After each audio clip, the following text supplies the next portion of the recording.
Today's podcast, English Listening Practice podcast topic name is Understanding Native Speakers. We're doing a deep dive today into something that, well, let's be honest, it's probably one of the trickiest parts of learning English, but also maybe the most rewarding, truly getting what native speakers are saying when they're just talking naturally. It's something pretty much everyone bumps into. Absolutely. You have those great moments, right? Where a word finally clicks or some grammar thing makes sense. You feel amazing. Yeah, that little confidence boost. Exactly. But then there's the flip side, that feeling of climbing a really steep hill, especially when you hear actual fast everyday English. Yeah. It's a very common experience. It can be pretty frustrating sometimes. Oh, definitely. I think loads of people listening will know that feeling. You know, when you're in class or maybe using a language app, the English often sounds so neat, clear, slow, perfectly pronounced. Every word is separate. Right. It's like watching a calm little stream flow past. Predictable, easy to follow. You feel totally on top of it. You get the exercises, the dialogues make sense, but then you step out into the real world, the messy, noisy, unpredictable world. And suddenly that gentle stream, it's a rushing river, fast, swirling, words blurring together, sounds disappearing, it just washes over you. Yeah, disorienting is a good word for it. That river analogy is really spot on, I think. If you've ever been in a conversation just nodding along, totally lost inside. Yeah. Or, hitting pause and rewind on a movie again and again, trying to figure out what they just said. Guilty. Well, the main thing to know is you're really not alone. Seriously. Millions of learners face this exact same challenge every single day. So let's unpack that. Why is there such a big gap between, let's call it classroom English, and the kind of real English you hear from native speakers? Well, think about how traditional learning materials work. Textbooks, apps, they're designed to simplify things. Right. Break it down. Yeah. They give you neat little pieces, grammar rules here, vocabulary lists there, dialogues that are, frankly, pretty scripted. Very tidy, very organized, a bit artificial. You got it. But native speakers, we don't talk from a script. We talk naturally, quickly. There's a rhythm, a flow. We shorten words all the time. Like gonna and wanna. Exactly. And we drop sounds, use jokes, mention cultural stuff, things that only really make sense if you're, in the know. So that natural, fluid, sometimes unpredictable way of talking, that's the core of the gap, isn't it? It's living language, not just rules on paper. That's it. It's organic. But, and this is the exciting part, bridging that gap. The benefits are huge. Just imagine. Picture yourself chatting easily with friends from different countries. Really getting the jokes in an English movie without needing subtitles all the time. Or traveling, say, asking for directions in London, no problem. Ordering street food in New York, just easy conversation. And professionally, too. Think about work. Imagine the confidence boost in meetings.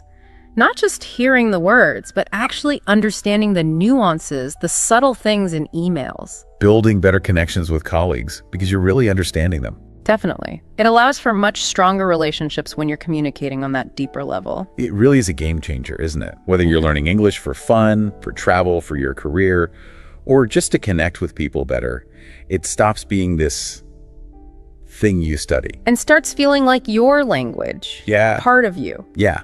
And that's what we want to explore in this deep dive.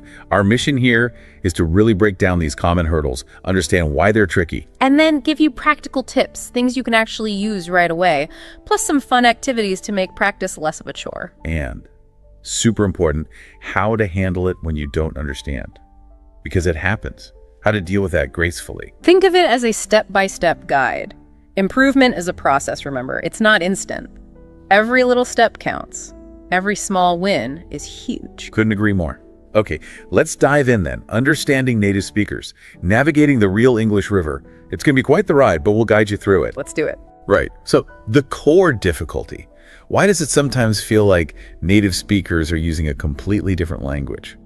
I think the number one thing people mention is just the speed. Oh, absolutely. It feels relentless, doesn't it? Like a race you can't keep up with. Yeah, and it's not just about the words per minute, though that's part of it. Native speakers, in normal chat, we just don't pause much between words.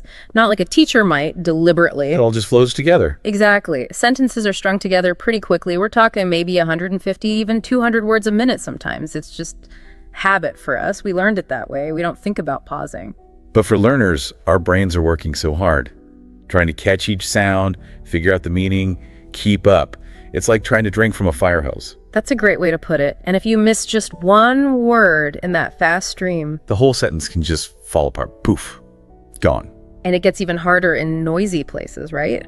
Think about trying to follow a fast conversation in a busy cafe, machines grinding, people talking. Or on a street with traffic noise. It's overload. Your brain's already maxed out just dealing with the speed, and then you add all that background noise. It makes picking out words incredibly difficult. Let's make it real. An airport announcement. High-stress situation. Maybe you're looking for your gate. You hear something like, "Attention passengers, flight 123 to Chicago is now boarding at gate 45. Please have your boarding passes ready." Said nice and slow like that, it's clear. Sure, perfectly clear. But the reality, the announcer said it a million times, they're probably rushing. It comes out like, "Attention passengers, flight 123 to Chicago, no boarding, gate 45. Please have your boarding passes ready." Whoa, yeah, just one long sound. Exactly. And if you're a learner, panic sets in. Do they say gate 45 or 55? Are we boarding now? You miss crucial info just because you couldn't separate the words fast enough. I've had that many panic in much less important places, like fast food. The cashier asks, "What I ordered for you every day?" Instead of, "What can I get for you today?" And my brain just short circuits. I end up pointing, feeling like I failed a basic interaction. It's those little things. It's a perfect example, and it leads right into the next big challenge. Connected speech. This isn't just speed, it's how words actually seem to melt together. Right. It's like you learn words as separate blocks, but native speakers just smush them all together into one long block. That's a great visual. Connected speech is like the glue holding natural conversation together. Sounds change. The end sound of one word flows right into the start of the next. Sometimes sounds just disappear entirely. That makes it smooth for native speakers, I guess. For us, yes. But really confusing if you're expecting separate words. So we mentioned gonna for going to, wanna for want to. Are there other common ways words connect or change? Oh, loads. There's linking, like when an apple sounds more like an apple. Ah, okay. The end sound jumps over. Right. Or pick it up becomes pick it up. Then there are other reductions like have to, often sounds like hafta. Hafta. Yeah, I hear that one. Or did you can become did ya. Like, did you see that? And that's the core problem, isn't it? We learn words from lists, perfectly pronounced in isolation. Then we hear this mushy connected version, and it's like, well, what was that? Exactly. You need specific practice to even start hearing these patterns. It's like tuning your ear to a different frequency. You have to learn to recognize the blended sounds. Almost like learning new sound rules. In a way, yes. Recognizing sound patterns, not just separate words. Okay, let's move on to another layer of complexity. Slang and idioms. This really feels like a secret code sometimes. Doesn't it? Like everyone else got the memo except you. Totally. So what's the difference between slang and idioms, really? Good question. They're both informal, but slang is usually more trendy, maybe tied to a certain group or time, like maybe lit for exciting or ghost, meaning to ignore someone. Slang changes fast. Right, what's cool today might be dated tomorrow. Exactly. Idioms, though, are fixed phrases where the meaning isn't literal at all. Think, kick the bucket for dying, or spill the beans for revealing a secret. Native speakers use both all the time, often without even thinking about it. They add color, sure, but they're also conversational shortcuts. The big challenge is they're usually not in the beginner textbooks. Why is that? Mainly because they're so variable. Slang especially changes by region, by age group. It's constantly evolving. It's a moving target for teaching materials. So if you don't know them, conversations can feel like puzzles with missing pieces. Absolutely. And like you said, slang is always shifting. You got to keep learning. Let's paint a picture. Imagine eavesdropping on some teenagers talking about a party. One says, "That party was totally lit, but I had to ghost early because it got kind of sus." Okay, without the slang decoder, you're lost. Lit means amazing, exciting. Right. Ghosting means leaving without telling anyone, just disappearing. And sus is short for suspicious. Something felt off. So without knowing those, you might think they're talking about actual lights, spirits, and detectives, completely missing the story. Or in an office, someone says in a meeting, "Look, let's not beat around the bush. We need to cut costs." If you take beat around the bush, literally, you're picturing gardening, right? What does that have to do with the budget? But the idiom means stop avoiding the main point. Be direct. So not knowing it completely hides the urgency of the message about needing to save money. Big misunderstanding potential. Okay, shifting again. Another huge one. Yeah. Different accents. English isn't just one sound, is it? It's a Yeah. whole world of sounds. Oh, definitely not just one sound. It's more like a rainbow of accents. Yeah. UK, US, Australian, Canadian, Indian English, that's African. So many variations. Each one changes vowels, consonants, the rhythm, the whole melody of the language. Like how Americans often say their R sound really strongly, but many Brits soften it. Exactly. Or Australians sometimes have that rising tone at the end of sentences, even when it's not a question. Yeah, that can be confusing. And for you as a learner, if you're used to one main accent from your lessons, your brain expects certain sounds. Right, it's tuned to that frequency. So when the sounds change even a little bit, familiar words can suddenly sound completely foreign. It takes extra brain power to adjust. Plus, accents carry cultural stuff too, which adds another layer. Can you give us a really clear example, something quite distinct? Sure. Imagine you're talking to a colleague from Scotland and they say, the weather's pure drace today. Okay, I is yes. Right. Pure here means really or very, and drafe, that's a great Scottish word for dull, gloomy, wet weather. Drake. Never heard that. Exactly. Plus, you've got the Scottish rolled R, different vowel sounds. To someone used to say standard American English, it might sound almost like a different language. You might just nod, having missed the whole point about the miserable weather. Wow, okay. Or maybe you're in Australia and someone says, come round for brekkie, mate. Brekkie is just Aussie slang for breakfast. Easy enough once you know it. But the accent might make round sound a bit like rand. The vowel sound. Yeah. So without exposure, you might completely miss the friendly invitation because the pronunciation and the slang word are unfamiliar. It's about training your ear for that variety. And the last big hurdle we identified, cultural references. These feel like inside jokes you weren't told about. That's a good way to put it. They're quick nods to shared knowledge, movies, history, sports, holidays, famous people, things native speakers often assume everyone knows. Like mentioning Groundhog Day, if something keeps repeating. Perfect example. Or saying someone is acting like a Scrooge if they're being stingy. It relies on knowing the story of A Christmas Carol. And the problem is, if you're from a different culture, these just go whoosh right over your head. Totally. Native speakers don't usually mean to exclude anyone, they just assume that shared background. But for the learner, it can lead to confusion or feeling left out because you don't get the reference, the joke, the point they're making. So at that dinner party example, if someone says, don't go all Scrooge on us about sharing dessert. If you don't know Scrooge means miserly, the comment makes no sense. You might just smile awkwardly, missing the playful warning not to be stingy.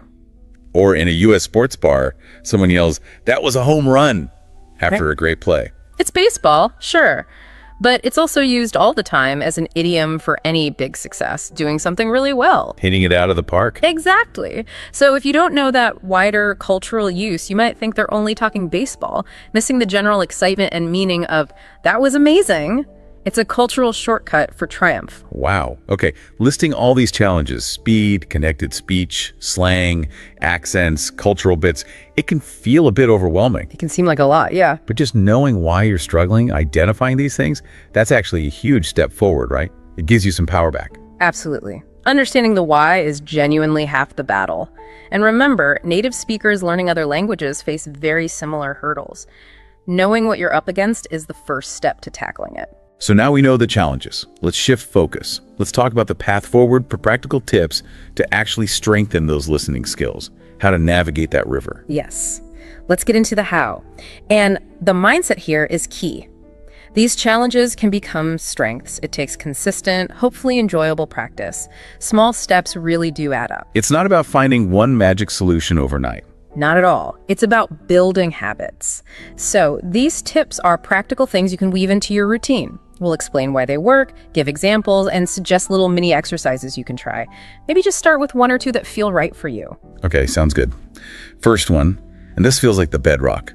Listen daily, like exercising your ears, right? That's a perfect analogy. Daily listening is like a workout for your auditory system. The more you expose your ears to natural English, the better your brain gets at handling the speed, figuring out connected speech, picking up nuances. It trains your brain to recognize the patterns. Exactly. Repetition makes it more automatic, less effortful. Aim for, say, 15-30 minutes a day. And the key is choosing stuff you actually like. That keeps you motivated. So what kind of things? Beyond the usual language apps. Oh, tons of options. Podcasts on topics you love could be anything. History, science, movies. YouTube blogs are great for real chatty English. Music, listen to song lyrics. Artists like Adele or Bruno Mars often have clear vocals but natural rhythm. Even short news clips from BBC or CNN apps are good for focused bursts. Okay, so a mini exercise for daily listening. What can someone try today? How about this? Find a 5-minute TED Talk clip online, something you're interested in. Listen once, and just try to jot down maybe 3 new words or phrases you hear. Don't worry if you don't understand them fully yet. Okay. Then tomorrow, listen to the same clip again. Notice what feels clearer. Maybe you'll suddenly hear that gonna distinctly this time. Try doing this for a week. Maybe keep a small notebook, see how it feels. I like that. Active engagement. Any other ideas for daily practice? Yeah, with those short news clips.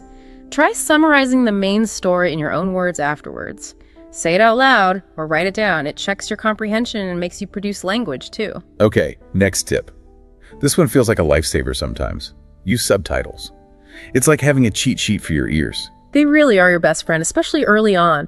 Subtitles give you the written words right there with the spoken ones. It connects the sound to the meaning, builds confidence, builds vocabulary. It's a fantastic bridge. So the strategy is start with English subtitles. Yes. Definitely start with English subtitles first. Let your eyes help your ears. Then, as you get better, as your ear gets more tuned in, you can start trying to watch without them, gradually phase them out. I can see how watching a show like The Office or maybe Friends with subtitles would be really revealing. You'd see going to written, but here, gonna. It's like a live demonstration of connected speech in action. It makes it less mysterious. So a mini exercise using subtitles. Okay, pick a short scene, maybe 2 minutes, from a show you like. Watch it with English subtitles. Find a line, maybe something quick like, I'm gonna be late. Pause it. Read the subtitle. Then try saying the line out loud, maybe 5 times, really trying to match the actor's speed and rhythm. Get the sound right. Exactly. Then the challenge. Next time you watch that scene, try to anticipate or guess the words before you read the subtitles. Train your ear to predict. Good one. Other ways to use subtitles. YouTube's auto-generated subtitles can be quite good. Use them and try watching clips with different accents, British, American, Australian with subtitles on. It helps you map the different sounds to the written words.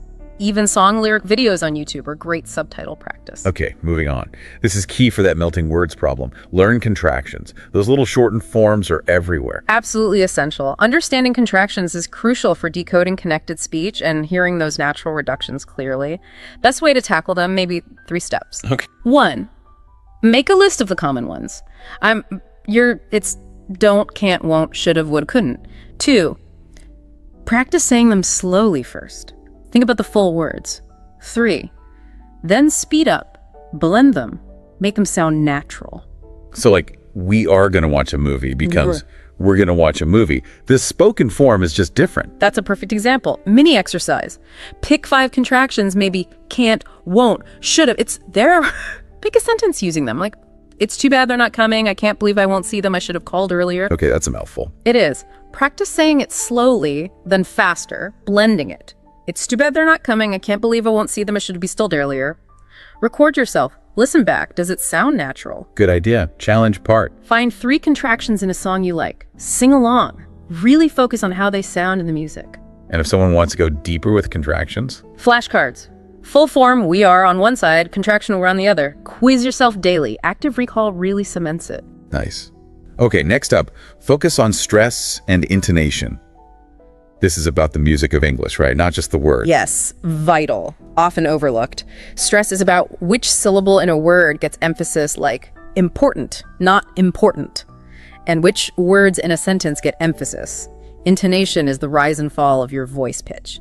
Up for questions, down for statements, but also changing for emotion. Native speakers use this all the time to add meaning. Constantly. To show feeling, sarcasm, importance, it helps you catch the real meaning behind the words. Understanding stress and intonation helps you get those subtle nuances. Like that classic example, I didn't say he sold the money. Yeah. Stressing different words changes everything. Exactly. Stress I, someone else said it. Stress say, maybe you implied it. Stress he, someone else stole it. Stress money, he stole something else. Huge differences from just vocal emphasis. Wow. Mini exercise for this. Try saying a simple question like, what are you doing? With a clear rising intonation at the end. Sound curious. Record yourself. Compare it to a native speaker on a site like Forvo or Youglish for a challenge. Listen to a podcast snippet, just one sentence, and try to identify which words the speaker stresses the most. And for more advanced practice, try shadowing again, but this time focus purely on the rhythm and melody. Shadow poems, speeches, movie monologues. Mimic the rises and falls, the pauses, the stressed beats. It helps you internalize that musicality. Okay, last core tip. Practice active listening. This means really tuning in, not just letting the sound wash over you. Crucial difference. Active listening means full focus. You're trying to guess meaning from context, anticipate what's next, ask mental questions. It's the opposite of just having English on in the background. So if you hear an idiom like break a leg before someone goes on stage. Active listening means you use the context theater. Performance, to guess it probably means good luck, even if you've never heard it. You're making an informed guess. Mini exercise. Listen to a short dialogue with an idiom, maybe. Let's hit the road.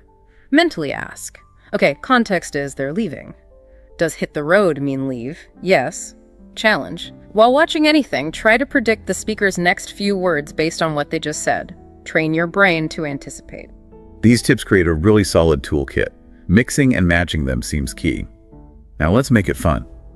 Practice doesn't have to be a chore. These activities are more like games. Yes. Learning should be enjoyable. These activities are designed to sharpen skills while keeping things engaging. You can do them alone or with others. Okay, first fun activity, shadowing.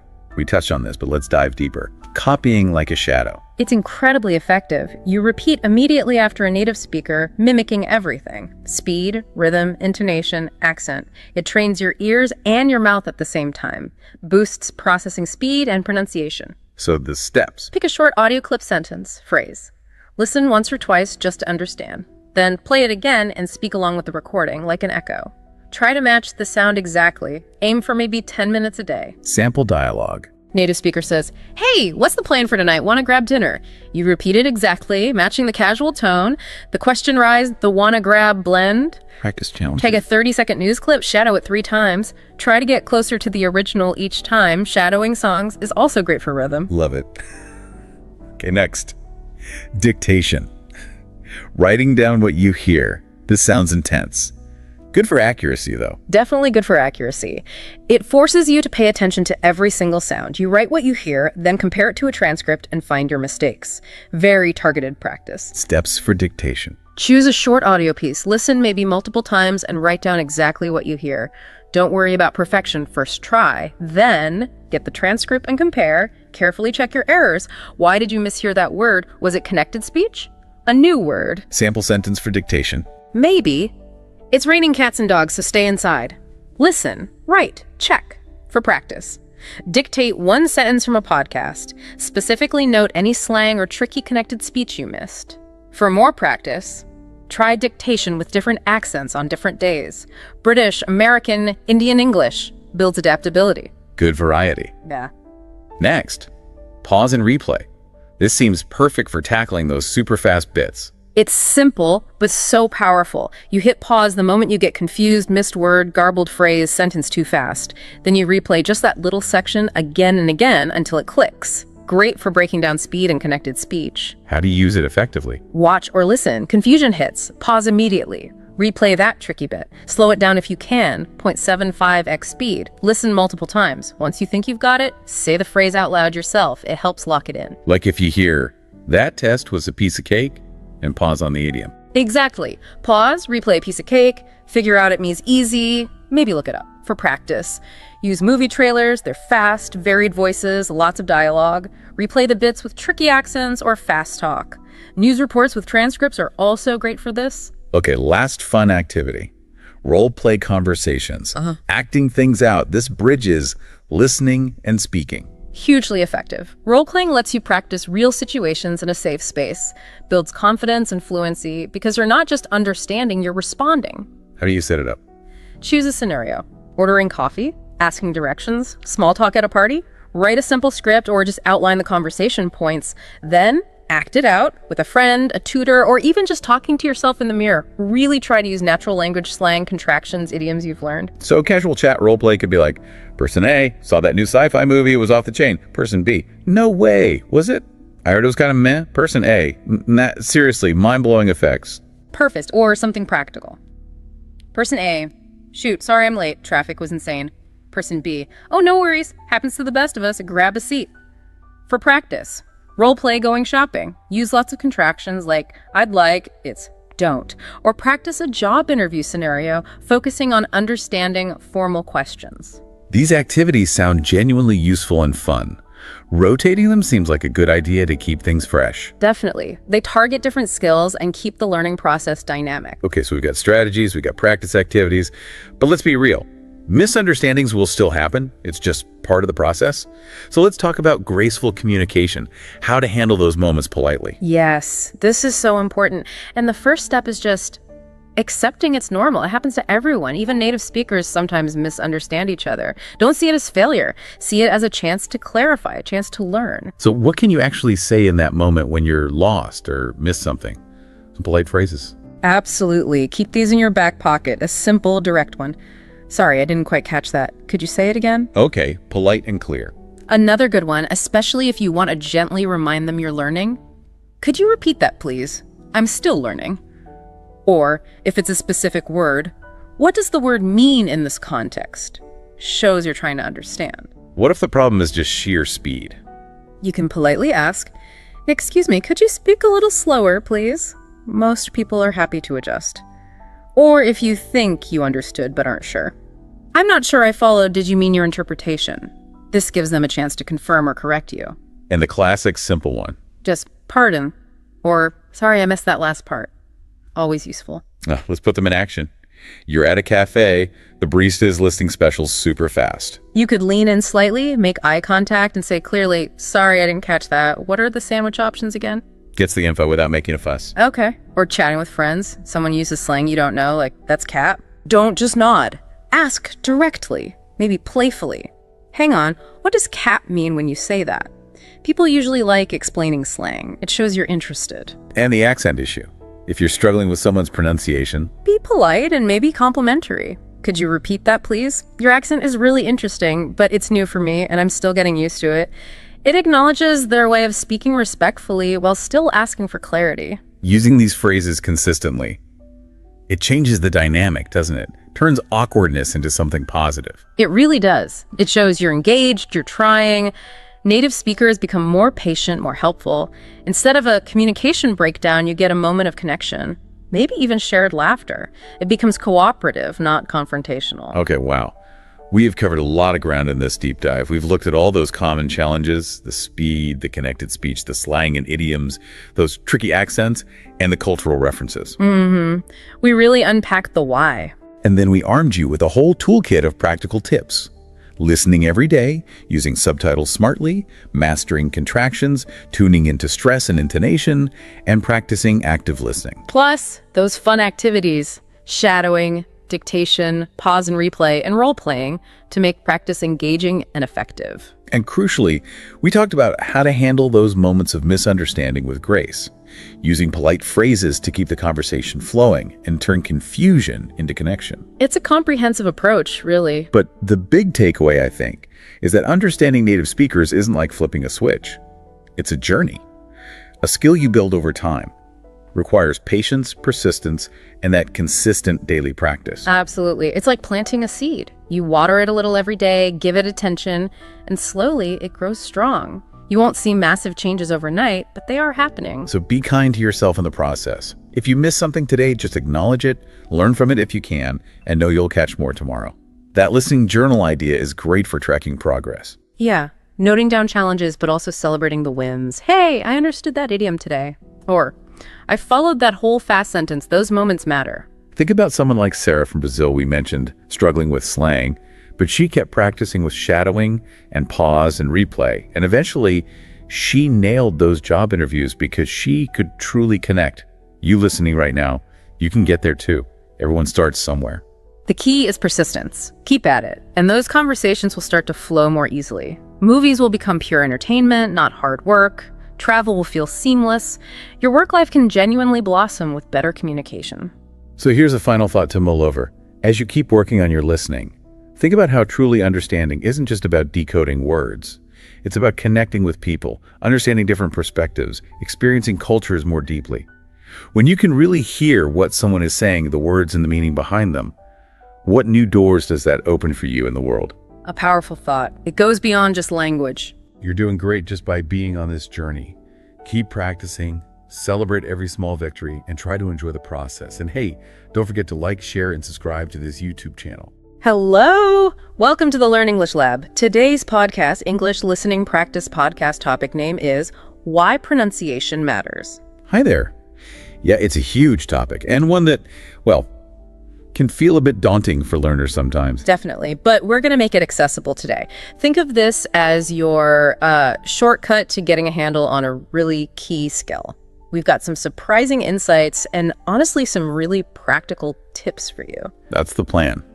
Because often pronunciation feels like this massive mountain to climb, right?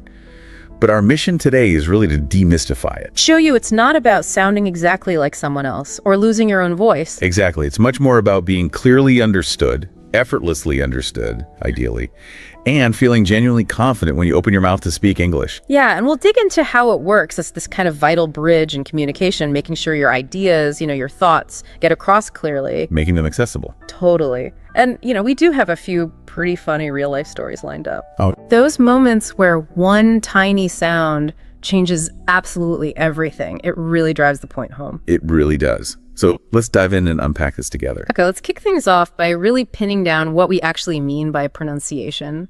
People often think it's just, saying words the right way. Mm-hmm. But it's so much more than that, isn't it? It's more dynamic. I really like thinking of it as the music of the language. Oh, I like that. The music. Yeah. Because it's the fundamental way we produce all the sounds in English.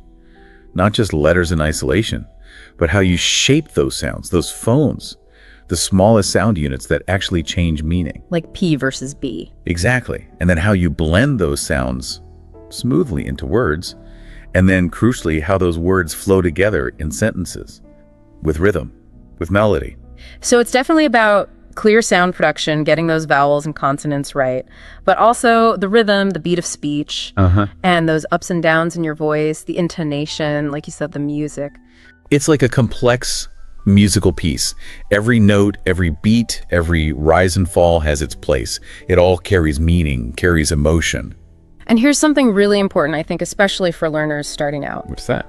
The goal isn't immediate, perfect native-like pronunciation straight away. Oh, absolutely not. That's overwhelming. And honestly, it can feel unattainable. It just leads to frustration. Right. The real goal, the one that makes a difference, is clarity. Being understood easily. And feeling comfortable when you speak. Confident. That sense of ease makes such a difference in how willing you are to communicate. And the encouraging thing is, every single English sound, no matter how weird it seems at first, it's learnable. You can break it down step by step. You really can. Take the thew sound, for example, like in think or thank you. That sound doesn't exist in lots of other languages. Right. So how do you make it? You kind of gently put the tip of your tongue just between your teeth. Just barely. Yeah, not biting down hard. And then you just blow air through that little gap. That's it. You should feel maybe a little vibration, or maybe just air for the think. For the in this or that, it's voiced, so there's more vibration. It's quite distinctive. Very. So go on, try it now if you're listening. Say thank you slowly. Really focus on where your tongue is. Feel those little muscle movements. You're literally building that muscle memory right there. Exactly. In action. Okay, so you're building that foundation. Now let's connect this back. Why does this music of language matter so much in actual communication? We like thinking of it as a bridge, right? It's a great metaphor, a communication bridge. It connects your thoughts, your ideas directly to the other person's understanding. So if your bridge is strong, well built, it's sturdy. Your message just sails across, easy, smooth. The listener gets it without any effort. Yeah, it's like you're speaking right into their mind almost. But if that bridge is shaky, maybe you got some gaps, missing planks. That's when things go wrong. Misunderstandings happen. Your message might get scrambled, or worse, completely misinterpreted. Leading to confusion, or maybe awkwardness. Think about just a simple chat with a friend about your day. If your pronunciation is clear, it just flows, right? No awkward pauses, no, what did you say? Yeah. Every 2 minutes. Yeah, no constant repeating. And that smoothness isn't just for casual chats. Yeah. It's vital everywhere. Academic settings. You need clear articulation for complex ideas. Definitely. Professional life. Clear speech can make or break a presentation, a negotiation, an interview. Absolutely. And just forming new friendships. Yeah. Easy understanding, builds rapport, builds connection much faster. It's so true. And that frustration you mentioned, it often goes both ways, doesn't it? The speaker feels unheard, misunderstood, and the listener is struggling, maybe feeling a bit awkward, asking for repeats all the time. It slows everything down, creates this sense of unease. And honestly, this is super common. Learners from all sorts of language backgrounds hit these hurdles. So if this sounds familiar to you listening, you are definitely not alone. But the upside is huge. Huge! Even tiny improvements, like really nailing one tricky sound, can make a massive difference in how well you communicate. It opens doors, makes you feel more connected, more part of the English-speaking world. Which is incredibly empowering. Okay, and this brings us to the fun part, the mix-ups. They can be absolutely hilarious looking back. Even if they felt awful at the time. Totally. But they really show how much one little sound can change the meaning. They're powerful reminders, aren't they? Yeah. And also, they show that mistakes are just a normal, necessary part of learning. Everyone makes them. Okay, picture this. A learner on vacation trying to say how much they love the beach, you know, sand, sea. That's lovely. But they used a short I sound, so it came out sounding a lot like, well, bitch? Oh, no. You can just imagine the friend's face. Shocked silence. Total awkwardness. Oof. All because of one little vowel sound difference. Long E versus short I. Huge meaning change. Yeah. From seaside relaxation to something else entirely. Exactly. Or another quick one, the classic confusion between sheet, like for a bed or a piece of paper. That's shit. Asking for a bed sheet in a store, but getting that vowel wrong. You might get giggles. Yeah. Or just a very confused look from the clerk. Maybe even mild offense. These stories stick with you, though. They really underline why paying attention to those small sound differences is so important. They really do. And again, these things happen to everyone learning a language. They're not failures. They're just data points, lessons learned. So here's something practical you can do right now. Take a moment, say beach. Stretch out that E, beach. Now say sheet, sheet. Feel that long vowel. Really focus on the mouth position, the tension. Now try the short E and say sit. Feel how different that is. Shorter, more relaxed. Feeling those subtle differences, consciously directing your tongue and lips, that's how you build that muscle memory. Okay, good. So we've got the basics down. We know what pronunciation is, why it matters. Now, let's transition. Let's look at the common challenges, the tricky bits learners often face. Right, navigating the tricky terrain. Because English pronunciation definitely has its quirks. It's normal to struggle with some aspects. Absolutely. Millions of learners are grappling with the exact same things. Okay, so the first big area is often mispronouncing individual sounds. Those building blocks we talked about. English has around 44 distinct sounds, or phonemes. That's quite a lot. It is. And many other languages have fewer, or they make similar sounds differently. This naturally leads to mix-ups, interference from your native language. And just being aware of which sounds are tricky for you is the crucial first step, right? Absolutely. Awareness first. So one really common area is vowels. We call them vowel vexations, specifically short versus long vowels. Ah, yes. The difference can be subtle, but the meaning change is often huge. Take ship the boat and sheep the animal. Okay. The E in ship is short, quick, like in sit. She-e-p. Got it. The E in sheep is long, stretched out, like in see, she. See the difference? The tongue is higher and more forward for E. Yeah, I can feel it. And this is tricky for some learners. Very. Especially if their first language doesn't distinguish vowel length or quality in the same way. Spanish speakers, for instance, might find this hard initially, as Spanish vowels are generally pure one sound quality, not long versus short, like English often has. So they might pronounce ship and sheep almost the same at first. Exactly, causing potential confusion. Okay, vowels. What about consonants? Consonants have their own challenges. The English R sound is a classic troublemaker for many learners worldwide. Why is that? Its articulation varies a lot across languages, and getting it wrong can, again, change the word completely. Like your example earlier, rice versus lice. Perfect example. The R in rice is usually soft, the tongue curls back a bit but doesn't tap anything. Ice. Okay. But if you mispronounce it, maybe tap your tongue, like in some languages, or substitute an L sound, you might end up saying lice, which is not what you want on your plate. Definitely not. Any particular groups find the R hard? Well, for example, Japanese learners often struggle because the Japanese R is typically a quick tap of the tongue. It's physically different from the sustained English R. So they might unintentionally say lice for rice. It's about learning that new tongue position. Makes sense. It's all about retraining those mouth muscles. What else trips people up? Silent letters. The ghosts in the machine of English spelling. Ah, yes. Letters that are written but just not said. Why? Centuries of language change, borrowing words. It gets messy. But yeah, words like knife. K-N-I-F-E. But no K sound, just knife. Exactly. Or comb. C-O-M-B. But no B sound, just comb. Or debt. D-E-B-T. Silent B. These are everywhere. And they show you can't always trust the spelling to tell you the pronunciation. You just have to learn them. I remember you mentioned a student saying walk. Oh, yeah. Trying to say walk, W-A-L-K, but pronouncing the L and maybe the A sound differently, so it sounded like woke. And friends heard woke. Right. W-O-K-E. Leading to total confusion. Just shows how one sound or lack of a silent letter can throw things off. So a quick practice idea for everyone listening. Sure.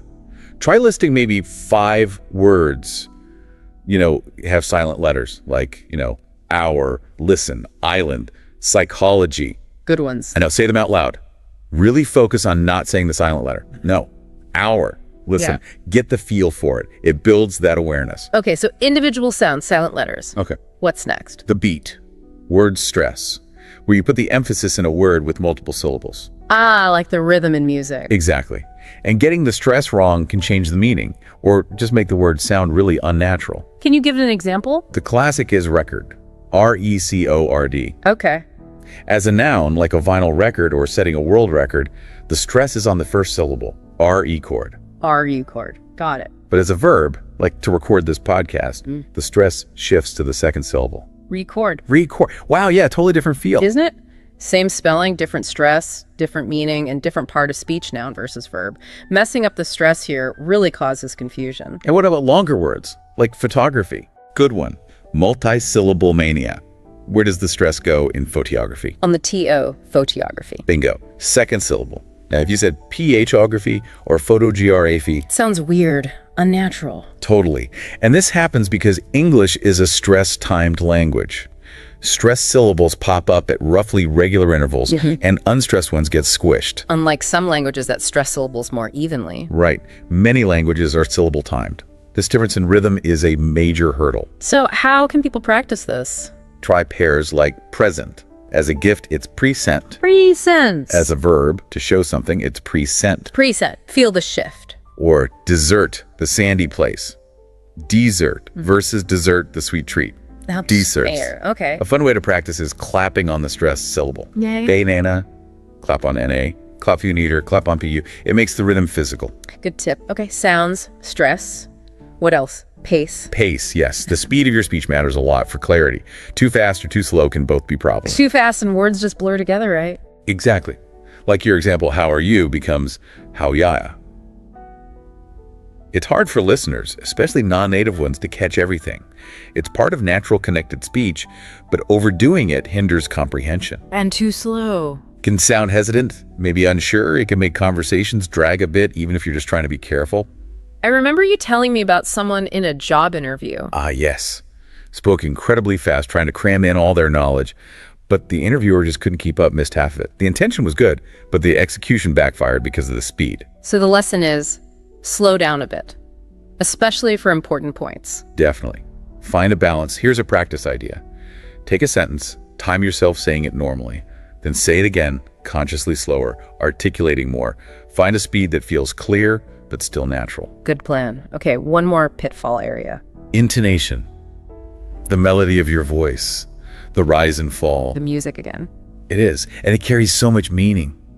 Emotions, whether something's a question or a statement. How does it work for questions, typically? Usually the voice goes up at the end. Are you coming? Voice rises. Signals you expect an answer. Same for statements. Usually falls. I'm coming. Voice falls. Signals completion, certainty. What about lists, like apples, oranges, and bananas? Good one. You usually rise on each item except the last one. I bought apples, rise, oranges, rise, and bananas, fall. The fall signals the end of the list. Okay, and getting this wrong can cause issues. Big time. You could say something happy, but if your intonation is flat or falls wrongly, you might sound bored, angry, sarcastic, completely the opposite of what you mean. Wow, so it really conveys emotion, often subconsciously. Hugely. So practice idea. Take a word like, really. Say it flatly. Now say it with a rising tone, like you're surprised or interested. Really. Feel that difference. Yeah, totally changes the feeling. Exactly. So these pitfall sounds, stress, pace, intonation, they're common, but totally fixable with awareness and practice. Okay, so we've navigated the tricky bits. Now let's talk about the why. Why go through the effort? Let's get into the real power of clarity, how good pronunciation genuinely transforms your whole English experience. Yes, because it's not just about avoiding mistakes. Good pronunciation is incredibly powerful. It changes how you learn, how you interact, how you feel about using English. First big benefit. It just helps people understand you better, bridges those gaps. Absolutely. Clear speech means less repeating yourself, fewer misunderstandings, things just flow more smoothly. Think about everyday stuff like ordering food, saying coffee clearly means you get coffee, not tea or something else. Sounds simple, but those little smooth interactions add up to a much less stressful day. And in more serious situations, emergencies. Clarity is critical then. Getting the right word understood immediately can save vital time. You mentioned that story about the traveler needing a hospital? Right, they needed a hospital, but maybe because of stress or pronunciation habits, it sounded like hostel. And the taxi driver Took them to a hostel. A significant delay in a potentially urgent situation. Clear pronunciation of those key sounds could have avoided the whole thing. Wow. So practical tip. Practice common phrases you use a lot. Excuse me. Thank you. Exactly. Practice them until they feel clear and natural. Use them in real life. Build that clarity habit. Okay. Benefit 2. It boosts your persona, your confidence. Oh, massively. When you sound clear, articulate, proficient, you naturally feel more self-assured. And it's a cycle, isn't it? People who are shy about their pronunciation might speak less. Right. But as pronunciation improves, they feel more willing to jump into conversations, participate more. And when people understand you easily, you get that positive feedback. Which reinforces the confidence. It's a wonderful upward spiral, like Maria, who practiced daily and now leads meetings confidently. That could be you listening. Love that. And a quick tip. After you practice, literally tell yourself, good job. Yes, acknowledge the effort. Celebrate the small wins. It keeps motivation high. Benefit 3 is interesting. It actually improves your listening skills. It does. They're totally connected. When you practice producing sounds accurately, knowing exactly where your tongue is, how your lips are shaped, it trains your ear to notice those subtle differences when other people speak. So you get better at understanding different accents, British, American, others. Exactly. Your ear becomes more attuned. You can pick out sounds more easily. Which means you can enjoy podcasts, movies, music more. Maybe start with slightly slower ones and build up. Perfect strategy. Build listening stamina alongside pronunciation skills. Okay, benefit 4. It actually makes learning English easier overall, accelerates progress. Yes. When you know how a word sounds, how it's properly articulated, it sticks in your memory better. The sound, meaning, and spelling all connect more strongly. Like knowing through sounds like through helps you remember it. Precisely. It clarifies spelling patterns, which can be confusing in English. And when you're confident, you can say a new word. You're more likely to actually use it. Try it out. You got it. You're less hesitant. Research shows learners who actively work on pronunciation tend to acquire the language faster overall. It boosts everything. Wow. And finally, the big one, better job and social opportunities. Opening doors. This is huge. Clear, confident English communication can genuinely expand your world. Professionally, it makes a strong impression in interviews, meetings, networking. Conveys competence, reliability. Definitely. Socially, easy conversation builds deeper friendships. Communication flows, connections strengthen. Good for travel. Makes everything smoother. Asking directions, ordering food, chatting with locals. Less stress, more enjoyment. Like Ahmed's story, improving pronunciation led to a promotion. Yes, and help to make international friends. Tangible benefits, both at work and socially. It shows the real-world impact. So for everyone listening, think about your own goals, career goals, social goals. How could clear English help you achieve them? Maybe join an English club. Find online groups. Put your practice into action. These benefits are really compelling. Okay, so we know why it's worth it. Let's get practical again. What's the action plan? How do you actually improve? All right, let's dive into the how. Practical tips you can start using today. And remember, pick one, start small, be consistent. That's the key. Tip number 1, immerse and echo. Listen and repeat native speaker audio. This is foundational. You need good input to produce good output. Listen actively, then repeat. Where can people find good audio? Everywhere. YouTube channels like BBC Learning English are great. Podcasts designed for learners, even just watching TV shows or movies. And the method, just listen and repeat. Basically, yes. Play a sentence or phrase, pause, repeat it aloud. Try to copy the sound, the rhythm, the intonation exactly. You mentioned shadowing too. Ah, yes. That's more advanced. You speak at the same time as the audio, trying to match it in real time, like a shadow. Ooh, that sounds challenging but effective. It really builds fluency and natural rhythm. Maybe try it with a short phrase first, like, the quick brown fox jumps over the lazy dog. Okay. Repeat that a few times, focusing on flow. Or maybe try shadowing just 1 minute of a TED Talk. Pick someone clear. Great challenge. You'll notice so much doing that. Okay, tip 2. Decode sounds by learning phonetic symbols, the IPA. The International Phonetic Alphabet. Think of it as a secret code for sounds. Each symbol represents one specific sound, consistently. Unlike regular spelling. Exactly. English spelling is messy. IPA cuts through that. You'll see it in good dictionaries, like Kate for cat. It shows you exactly how to say it. So learning IPA means you can figure out pronunciation even for weirdly spelled words. Precisely. It takes the guesswork out. You can see the sound. Where should someone start with IPA? It looks complicated. Start simple. Focus on key vowel sounds first, like the difference between I and C, and do and sit. Learn the symbols for sounds you find tricky. Maybe use an app, like Sounds, the pronunciation app. Perfect suggestion. Apps make learning IPA much more interactive and manageable. Okay, tip 3, muscle memory. Practice tongue and mouth exercises. Yes, pronunciation is physical. Your tongue, lips, jaw, they're muscles. They need training. Like tongue twisters. She sells seashells. Exactly. They're like workouts for your mouth, building strength and agility for tricky sound combinations. Also, practice in front of a mirror. To see what your mouth is actually doing. Yep, especially for sounds like the or V versus W. See if your lips and tongue are in the right place. You can also do warm-ups like humming or blowing raspberries to loosen up. What about specific sounds like the R? For R, consciously practice curling your tongue back slightly. Say phrases like red lorry, yellow lorry, or really rare rubies. Feel that tongue position. And how often should people do these exercises? Just 5 minutes a day can make a real difference. Consistency is more important than duration. Good to know. Tip 4, self-correction. Record yourself and listen back. This one is so powerful, but people often avoid it. Hearing yourself objectively is eye-opening. How do you do it? Just use your phone. Yep. Record yourself reading a paragraph or just talking about your day. Then listen back critically. Compare it to native speaker audio if you can. What should you listen for? Differences in sounds, rhythm, intonation. But don't try to fix everything at once. Pick one thing, maybe one vowel sound, or word stress on certain words. And re-record focusing just on that one thing. Exactly. Record, listen, identify one issue, practice, re-record, repeat until you hear improvement on that specific point, then moves to the next. I heard about someone improving a lot just by recording themselves telling stories. It works. Hearing your own progress is incredibly motivating too. Okay, final practical tip, number 5.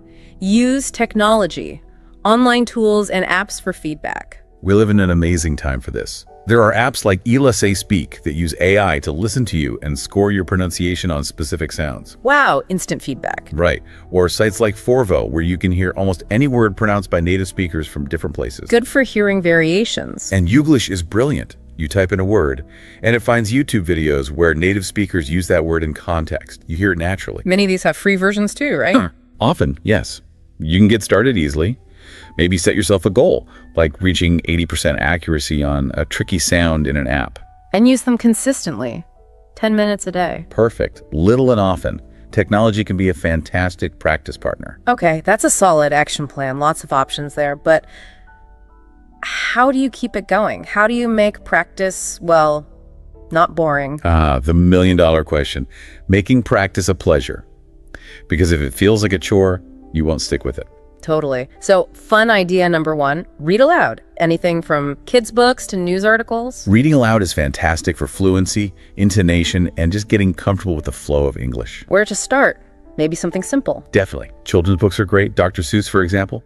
Simple language, rhymes, repetition. It lets you focus purely on the sounds and rhythm. And then move on to news headlines, maybe short articles. Yeah, gradually increase the complexity. The key is, don't just read robotically. Veer your speed, add emotion. Try to sound interested in what you're reading. Maybe pick a fairy tale and try doing different voices for the characters. Love that. It forces you to play with intonation and expression. Or, low pressure tip, read aloud to your pet or a plant. No judgment. Huh. Okay, fun idea too, especially for music lovers. Sing along. Yes, English songs are amazing pronunciation teachers, especially for rhythm and stress. Start with easy songs, stuff you know. Absolutely. Twinkle Twinkle, theme songs, pop songs with clear lyrics like Taylor Swift, or classics like the Beatles. The melody naturally guides your rhythm and stress. Just find the lyrics online and belt it out. Go for it. Sing enthusiastically. Don't worry about sounding perfect. It's about feeling the rhythm of the language. Karaoke is surprisingly good practice. I bet. Fun idea 3, social learning. Practice with a friend or language partner. Learning with others is motivating and puts your skills to the test in real interaction. Use language exchange apps like Tandem or HelloTalk if you need a partner. And do more than just chat, maybe specific activities. Good idea. Describe pictures to each other. Role-play scenarios, ordering food, asking directions, shopping. Maybe agree to gently correct each other's pronunciation in a supportive way. Definitely. Make it a safe space to practice and get feedback. Scheduling regular calls, maybe weekly, really helps build consistency. Makes sense. Final fun idea. Cinematic immersion. Watch movies and copy the actors. Movies are great for hearing natural conversation, intonation, and rhythm in context. Start with animated movies, maybe? Like Finding Nemo. Dialogue is often clearer. Good starting point. The technique is watch a line, pause, repeat the line exactly as the actor said it. Try to mimic their intonation, emotion, speed. It helps you absorb intonation naturally. Very much so. Use subtitles at first if needed. Don't stress about copying the accent perfectly. Focus on the patterns, the melody. Maybe try mimicking famous lines. I'll be back. Exactly. Have fun with it. Host a tongue twister challenge night. Play online pronunciation games. Integrate it into things you enjoy. Love these ideas. Make it fun, make it social, make it something you look forward to. That's the secret to long-term improvement. But even with fun practice, there's often still that fear factor, that inner critic. Ah, yes. The fear of speaking. Let's tackle that next. How to conquer it. This is crucial because fear can hold you back more than anything, but you can overcome it. First big message, embrace your unique voice. Don't obsess about your accent. Please don't. Accents are natural. They're part of who you are. Think of them like different flavors. Variety is good. The goal is clarity, not eliminating your accent. Your way of speaking can be charming, memorable. Absolutely. Look at famous people with distinct accents who are incredibly successful communicators. Arnold Schwarzenegger, Sofia Vergara. Their accents are part of their identity. You mentioned Sophia, the teacher with the Spanish accent. Yes. Confident, clear, effective accent and all. It proves clarity is what matters, not sounding native. So suggestion, record your voice and listen for its unique qualities. Appreciate it. Yes. Celebrate it. Focus on being clear, not on erasing yourself. Okay, point 2 for conquering fear. Accept mistakes. Learn from the slips. Mistakes are unavoidable. They are proof you are learning, pushing yourself. Even native speakers make slips all the time. So don't beat yourself up. Laugh it off. Please do. See them as funny learning moments. Note the mistake, figure out what went wrong, and move on. Don't let it stop you from speaking again. Maybe use a little affirmation, like it's okay after a mistake. Perfect. Be kind to yourself. Maybe even track your common errors and watch yourself improve over time in a journal. Seeing progress builds confidence. And the final point for beating fear. Speak a little every single day. Build momentum. Get comfortable. Consistency is everything here. Regular practice, even tiny bits, desensitizes you to the fear. It builds comfort and confidence gradually. Start super small, like saying hello to yourself in the mirror. Exactly. Very low pressure. Then gradually increase chat with a friend, then a language partner, maybe brief interactions with shopkeepers, baby steps. And reward yourself for taking those steps. Definitely. Acknowledge your bravery. Treat yourself. Reinforce the positive habit. And the amazing thing is, just 5 minutes of speaking practice a day can make a huge difference to your confidence in just a month or so. It really can. It's about building the habit, proving to yourself that you can do it. You are stronger than your fear. Keep speaking, keep shining. Wow. Okay. What a journey we've been on today, really diving deep into pronunciation. We covered a lot of ground. From what it is, why it's that vital communication bridge, how it boosts confidence, all the way to practical tips and overcoming fear. And hopefully everyone listening feels a bit less intimidated and more empowered now. Remember, it's not about some impossible ideal of perfection. No, it's about clarity, connection, being understood. Exactly. And it is a skill you can improve step by step with patience and consistent practice. Just 10 minutes a day adds up incredibly over time. Find ways to make it enjoyable, make it fit your life, your interests. Embrace your unique voice in the process. That's the most important thing. Enjoy the journey. So, thinking back on everything we discussed, what's your favorite tip or idea that you heard today? I really encourage you, pick one thing that resonated and try it out. Start today. You are an amazing learner. You've already come so far just by tuning in and engaging with this. We know you've got this. Keep going, keep practicing, keep speaking. Absolutely. And before we wrap up for today, please remember to like this video, share it with anyone else who might find it helpful. And hello, and welcome to the Deep Dive. Today, we're plunging into a topic that, honestly, is probably one of the trickiest parts of learning English. Oh, definitely. But also maybe the most rewarding. You know that feeling, that shared experience for every English learner? The thrill when a word finally clicks or a grammar rule makes perfect sense, that little burst of confidence is amazing, right? It really is. But then there's the flip side, that feeling of hitting a really, really steep hill when you're faced with fast, natural, everyday English. Yeah. Our sources actually have this great analogy. The classroom English is often like a calm little stream, clear, predictable, easy to follow along. Right, controlled. But then you step out into the real world and suddenly that gentle stream is a rushing river, fast swirling, words blurring together, sounds just disappearing. It just washes over you sometimes. That river analogy is absolutely spot on. And it's such a common experience. Yeah. You are absolutely not alone if you've ever found yourself in a conversation just like nodding along, totally lost inside. Oh, I know that feeling. Or, let's be honest, hitting pause and rewind on a movie again and again, trying to figure out what on earth they just said. Guilty as charged on the movie rewinds. Definitely. Millions of learners face this exact same challenge every single day. And our research shows it's a huge hurdle. So we're talking about those twin challenges then. Truly understanding what native speakers are actually saying, and then, just as crucially, making sure you are clearly understood when you speak. Because, miscommunication can be really frustrating, can it, for everyone involved? Absolutely. It goes both ways. Okay, so let's unpack this a bit.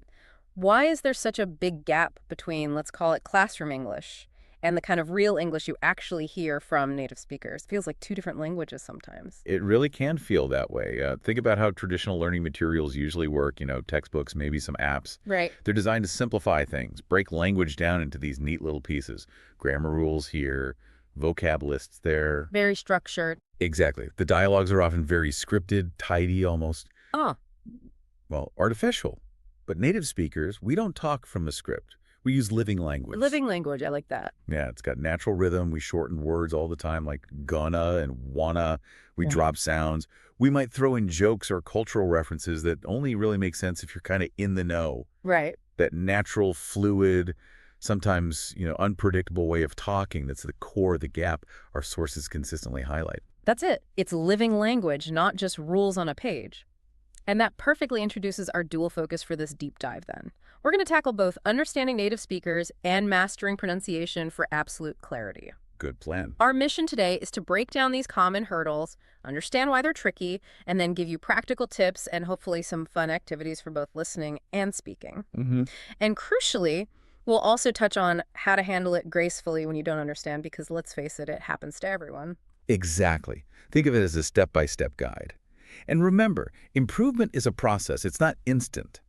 But it's one of the biggest confidence boosters in language learning when you start noticing progress. Definitely. Every little step, every small win, it truly counts. Couldn't agree more. And bridging that gap, the benefits are truly immense, aren't they? Just imagine, picture yourself chatting easily with friends from different countries, really getting the jokes in an English movie without needing subtitles all the time. Imagine traveling, asking for directions in London, no problem, ordering street food in New York with, easy conversation. Totally changes the experience. It transforms it. And professionally, too, it's a huge game changer. Our research really shows the confidence boost you get in meetings. Oh, I bet. Not just hearing the words, but actually understanding the nuances, the subtle things, maybe in emails or just informal chats around the office. Yeah. It allows for much stronger relationships, building better connections with colleagues when you're communicating on that deeper, more authentic level. Yeah. It truly is a vital bridge. So whether you're learning English for fun, for travel, for your career, or just to connect with people better, it stops being this thing you study and starts feeling like your language, like part of you. Exactly. That clear communication is the foundation. It provides that vital bridge that helps connect your thoughts and ideas effectively, genuinely. Okay, let's dive in then. Navigating the real English river and building your own sturdy communication bridge, it's going to be quite the ride, but we'll guide you through it. So let's start with the first major challenge our sources identify when it comes to understanding native speakers. The sheer speed. It just feels like they're racing through their words sometimes, right? Absolutely. One source we looked at described it as trying to catch water in a sieve. It's a great image. Yeah, that fits. It's not just that people speak fast, it's how they speak fast. Native speakers don't usually articulate every single word perfectly, like a separate unit. Instead, we connect words, we reduce sounds, and we often drop unstressed syllables. This creates what sounds like a continuous stream rather than distinct words, and that's incredibly difficult for learners at first. And that leads us directly into connected speech, which you just touched on. Yeah. Can you maybe paint a clearer picture of what that actually means? Our sources really hammered this point home. Yeah, it's crucial. Think of it this way. In formal written English, every word has its space, right? But in spoken English, words often just melt together, like your example earlier, did you eat yet? Rarely sounds like four separate words. Right, it's faster. It often becomes something like, did you eat yet? Or going to becomes gonna, want to becomes wanna. Our sources explain this isn't lazy speech, it's actually a natural linguistic efficiency. Oh, okay. Efficiency. Yeah, it's faster, takes less physical effort, and it's simply how spoken language evolves. So mastering understanding means training your ear to recognize these common reductions and connections. That's fascinating. So it's not just about learning the vocabulary, but learning how those words physically link up when spoken quickly. Got it. What else makes it tough to follow native speakers? Another big one, and it's a bit like needing a secret key sometimes, is slang and idioms. Oh, yeah. Our sources call these the secret codes of language community. Phrases like spill the beans for telling a secret. Or hit the road. Exactly, for leaving. You can know every single word in that idiom, hit the road. But if you don't know the cultural meaning behind it, it's completely baffling. Totally. And slang, well, that changes constantly, which adds another layer of complexity, you know? That's so true. I imagine if someone told me to break a leg before I went on stage, I'd be terrified if I didn't know the idiom. Precisely. Speaking of different ways people talk, what about accents? English is spoken all over the world, and there's such a huge variety, a rainbow of sounds, as our sources put it. Indeed. And that's a really significant challenge. One study we reviewed emphasized that learners often get quite accustomed to one specific accent, maybe their teacher's accent or a particular voice they hear a lot in media. Right, you get comfortable. Yeah. But then they encounter, say, an Irish accent or an Australian one, or maybe a deep Southern American accent, and it can feel like starting all over again. The key takeaway from our sources here is really the importance of exposure. The more diverse accents you actively listen to, the better your brain gets at decoding the underlying language, regardless of the pronunciation variations. It builds adaptability. So it's about casting a wide net with your listening practice then. Makes sense. And finally, on understanding native speakers, there are those inside jokes, the cultural references. Yes, these can be the trickiest because they require knowledge outside of just the language itself. Right. A reference to a specific TV show, maybe, a historical event, a political figure, even a local sports team. Our sources highlight that sometimes you just have to ask for clarification. And it's perfectly okay to say something like, I'm sorry, I'm not familiar with that reference. Could you explain? Most native speakers will be happy to fill you in. It's actually bridge to deeper understanding, not a sign of failure. That's a really good point. Asking is key. No. So, okay, we talked about the challenges of understanding native speakers. Now let's flip the coin and talk about being understood. Mastering pronunciation for clarity. Why is this so crucial? I mean, beyond just saying the words correctly. Well, our sources consistently define pronunciation as something more holistic. They often call it the music of the language. Oh, I like that. Yeah, it's not just about individual sounds like hitting the right musical note. It's the entire melody, the rhythm, the stress patterns within words and sentences, and the intonation, the rise and fall of the voice, which carries so much meaning and emotion. Right. If the music is off, even if the individual notes, the sounds, are mostly right, the message can get lost or misunderstood or just sound unnatural, and that really impacts your confidence and connection with people. That music of the language metaphor is really powerful. So what are some of the most common off-key notes or maybe rhythm issues that learners tend to face? What are those typical pronunciation pitfalls? Okay, a big one, definitely, is what our sources call vowel vexation. Vowels, vexations. Okay. Yeah. English has more vowel sounds than it has vowel letters, and the differences can be really subtle. Think about ship versus sheep, or bad versus bed. Yeah. Tricky ones. A tiny difference in your mouth shape can completely change the meaning of a word. And our sources show this is a consistent source of confusion, both for learners speaking and for native listeners trying to understand. I can definitely see how ship and sheep could cause some serious problems in conversation. What about consonants? Then we have the classic troublemaker consonants. Many languages have sounds that just don't exist in English, or they have similar sounds that are actually distinct in English. For example, rice versus lice.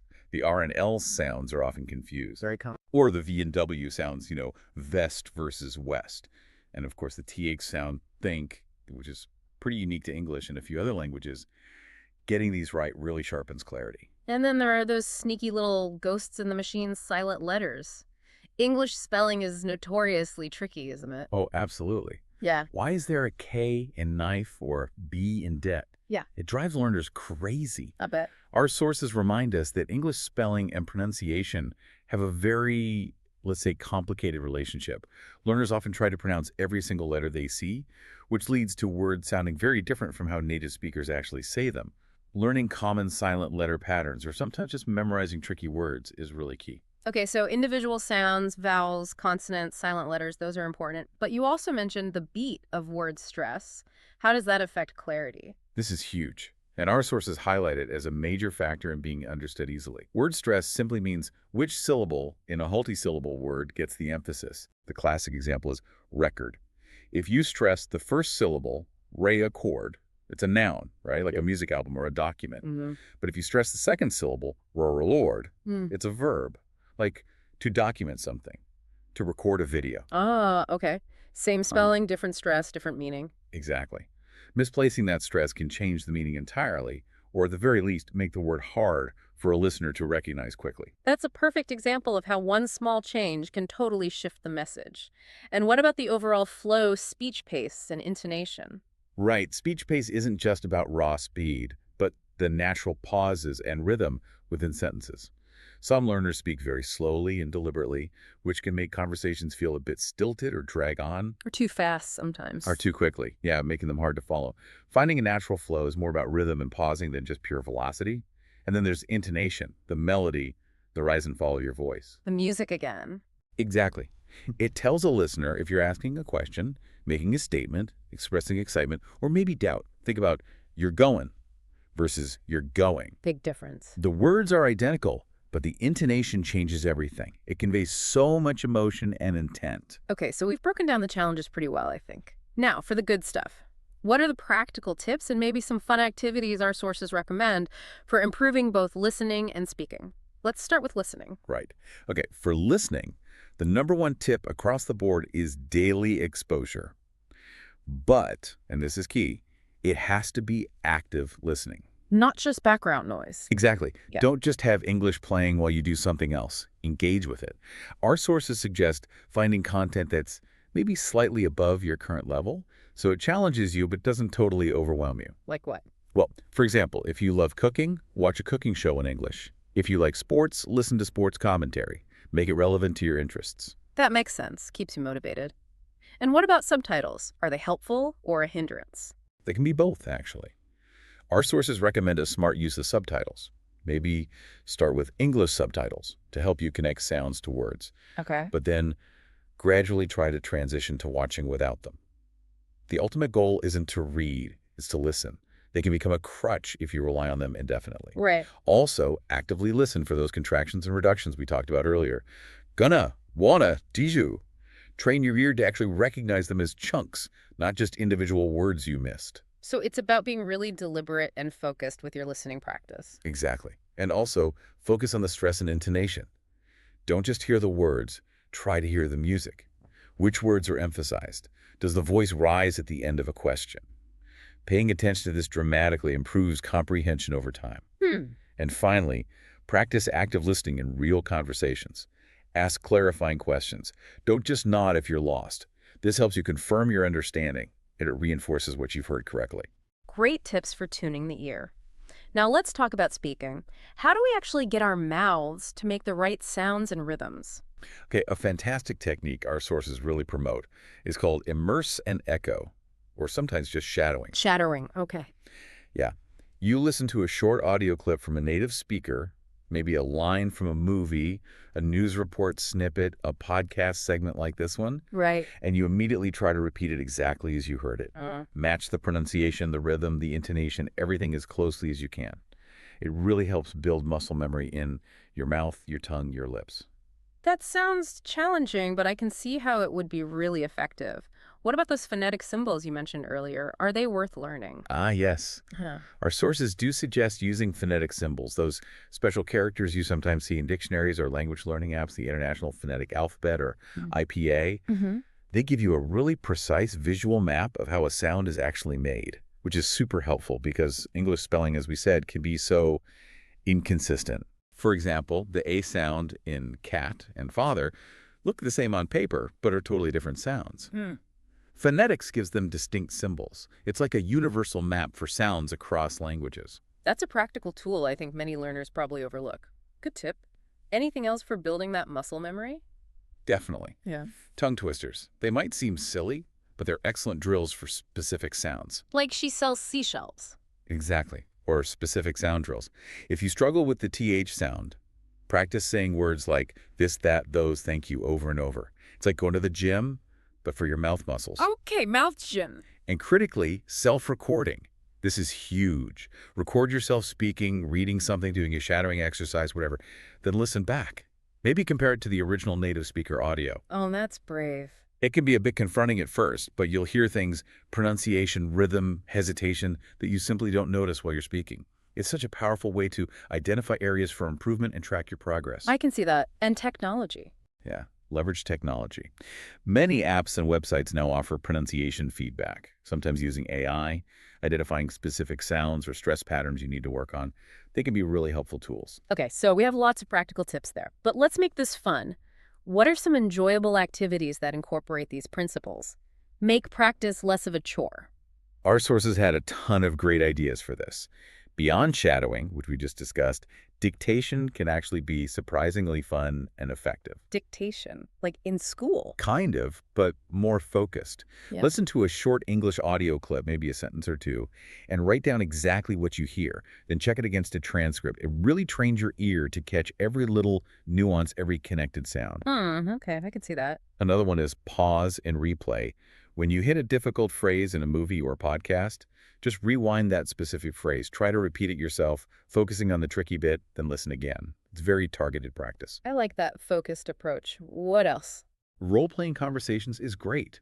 Do it with a language partner, a tutor, or even just by yourself. Imagine you're ordering coffee, asking for directions, making small talk. It builds confidence for real situations. Yeah, low-stakes practice. Reading aloud is fantastic too.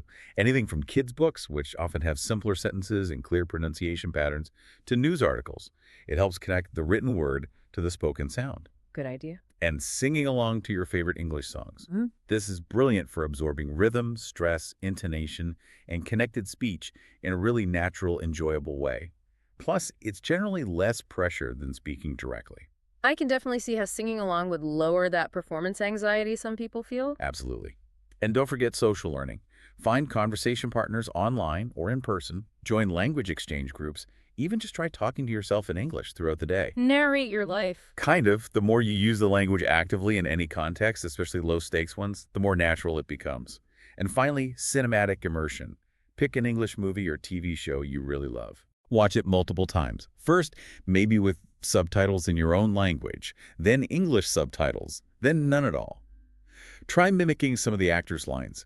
It's a really entertaining way to absorb natural speech patterns. That's a fantastic toolkit of tips and activities, really practical stuff. But let's be real, even with all this practice, misunderstandings are going to happen sometimes, aren't they? Oh, absolutely. It's inevitable. So what's the best way to handle it gracefully when you just don't understand what someone said? This is such a crucial skill. Our sources strongly advise against just nodding along and pretending you understood. Right, that doesn't help anyone. Not at all. Instead, have a few polite phrases ready to go. Simple things like, could you please repeat that? Or, sorry, I didn't quite catch that. Okay. Or maybe, could you say that again? Perhaps a little slower. Or even, sorry, could you rephrase that in a different way? It shows you're engaged, you're listening, and you genuinely want to understand. That makes sense. It shows effort. And don't be afraid to ask directly, what does X mean? If it's a specific word or phrase that tripped you up.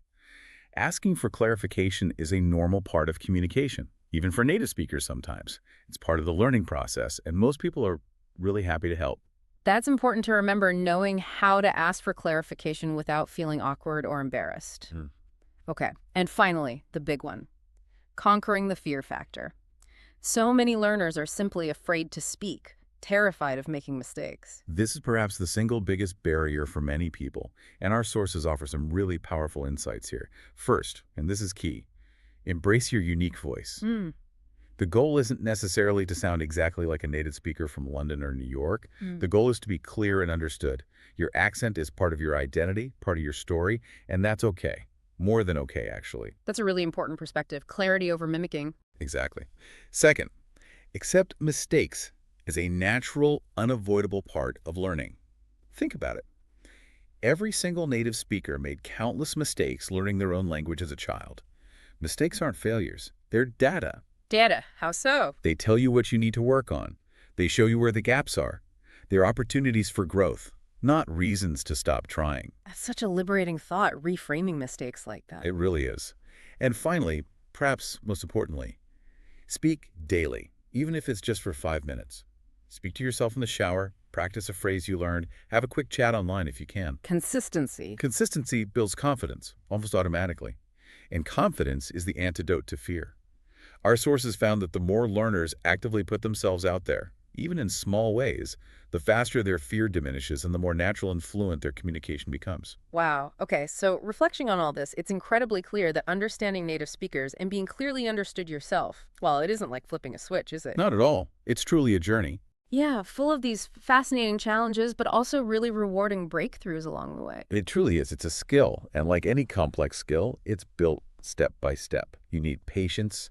You need consistent practice. It's much more like planting a seed. You know, it grows slowly. Sometimes you don't see progress day to day, but surely. So be kind to yourself in the process. Acknowledge the effort you're putting in and really try to celebrate those small wins. Understanding a movie line you missed before, having a smoother conversation, every step forward is significant. So the goal isn't reaching some impossible ideal of sounding perfect, whatever that means. Exactly. It's about clarity, it's about connection, it's about being understood and understanding others, and hopefully finding ways to make that practice enjoyable along the way. Precisely. And maybe here's a final thought for you, the listener, to sort of mull over as you continue on this journey. Think about how truly understanding spoken English isn't just about decoding words and sounds. It's really about connecting with people on a deeper level, isn't it? It's about understanding different perspectives, experiencing other cultures more fully. Yeah. So when you can really hear what someone is saying, the words, yes, but also the music, the feeling, the meaning behind the words, what new doors does that actually open for you in the world? Yeah. How does it potentially change your personal narrative, your story? That's a powerful thought to end on. Really connects it back to the why. You're doing great just by being on this journey, by listening to this right now. Keep practicing, keep connecting, celebrate every small victory, every little step, and try to enjoy the process as much as you can. Keep going, keep practicing, keep speaking.